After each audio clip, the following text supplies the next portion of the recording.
It's the morning of jury selection in Alex Bennett's murder trial. In town is the prosecutor's star witness, Bennett's best friend, Grant Lewis. He's prepared to tell the court, one night while drinking, Bennett confessed to murdering someone in Baltimore. But Lewis will never make it to the courthouse. Al and I picked him up to take him to breakfast, and then we were going to take him to the courthouse for his testimony. While Grant and detectives are having bagels and coffee, Alex Bennett is making a move no one saw coming. His attorneys came out and said, he'll tell you everything. In an unbelievable turn of events, Bennett wants to talk. What gave him a change of heart? It was a come to Jesus moment in a conversation he had with his mother the night before trial started. She told us later on that she talked to him and said, if you did this, you have to confess. God will forgive you. It was a come to Jesus moment. The news makes it to the detectives at the coffee shop. What did you do at this point? Well, at that point, we took Grant Lewis back to the hotel, and we rushed off to the courthouse to hear what was going to be said. With Sergeant Allen and prosecutors Glennon and Brodt watching from the other room, Detective Child sits down once again with Alex Bennett. This time, Bennett holds nothing back. All right, Alex. You all right? Mm-hmm. Bennett spills out the gruesome details of the night he murdered 24-year-old Heidi Bernadzikowski. She had opened the door. She saw me, panicked.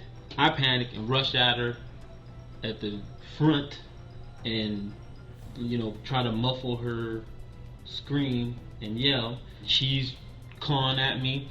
She clawed at my lip, scratched my lip. At that point, I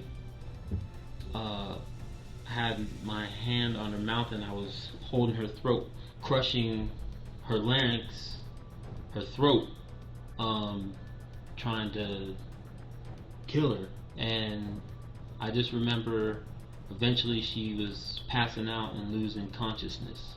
Then I had turned her around and had her, her back was on my back and I was still, choking to make sure that she was dead. And she then went limp, so I wasn't sure if she was dead, but I know she wasn't breathing. And I just kept doing it to make sure. Bennett says after that, in an effort to mislead cops, he used Heidi's lipstick to write the number 1 on the wall. He then went around the apartment trying to cover his tracks, all before delivering the final assault. Got a rag from somewhere and started wiping down doorknobs, and I pulled some of the drawers of the dresser ajar. After I had wiped everything down, I was making sure if she was alive. I didn't know. That's when I had the knife to make sure had cut her throat.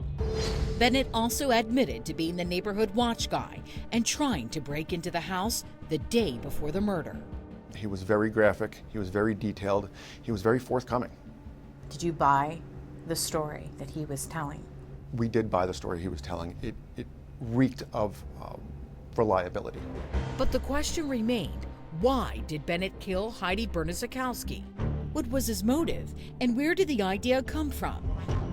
Bennett is about to drop an atomic-sized bombshell that's going to blow up in his buddy Grant Lewis's face. The plan of Baltimore just came up, abruptly when Grant was discussing about receiving money to kill somebody. The same Grant Lewis who is supposed to be the prosecution's star witness. Bennett says his friend was not only involved, he was the mastermind of their sinister murder-for-hire plot. Cops pick up Grant Lewis from his hotel and bring him in. This interview will be like none that have come before. Detective Child starts by telling him Alex Bennett just confessed. Oh, thank goodness. Okay. No testifying. So the good news is you won't have to testify. Okay. All right? But there's bad news along with that. Okay? Grant, you're in the middle of this thing. I'm not in the middle of this. Did you send him to Baltimore? I didn't do anything like that. Childs presses harder.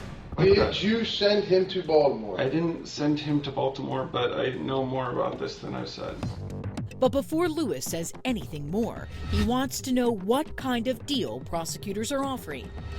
I will work with you in any way that I can, but if I didn't have anything to do with that, with him, what he did as far as committing a murder, what's my situation as far as that goes? That's not the I way just the want to game's know played. that Lewis eventually agrees to talk.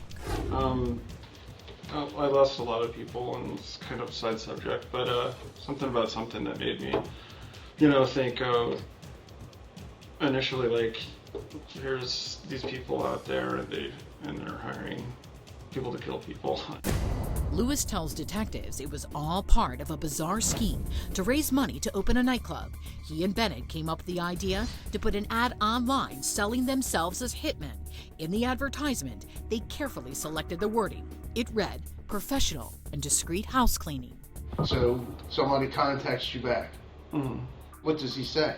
Something to the effect that he was looking for probably a hit done or something. And as a result, one of the only people that come back to you is a guy from here. Mm-hmm. And he says, yeah, I remember him sending an email where he said, well, I could pay $5,000 up front, and then more afterwards or something for a hit, more or less. okay. And then, and that's basically what we were looking for, was that first set of the down payment, and then we're fine, we're good to go after that. Lewis says the deal was really a scam. They take the money, but no one was ever supposed to get hurt. He was supposed to go to Maryland to talk to this guy and pick up some funds for him for what this guy was looking at as a contract murder. But there was not supposed to be any fulfilling or anything. You get their money and then turn them in. Lewis says that all changed when Bennett went rogue and murdered Heidi. Cops aren't buying it. That was his way of trying to finagle out of what really occurred. But there were still important unanswered questions. Who wanted Heidi dead and was willing to pay for her murder? Coming up, can an ID be made? Did you meet the guy at some point? At some point when I called Grant, he had told me that the client wanted to meet me at his house. And the final piece of the deadly puzzle falls in place. We knew we weren't done. We knew there was more to this. Investigators want to know, can Bennett identify the guy? He's shown photos of 6 men. Bennett narrows the 6 down to 2. Then he points to one. I recognize him as the boyfriend. Boyfriend? Yes. Bennett points the finger straight at Heidi's boyfriend, Stephen Cook.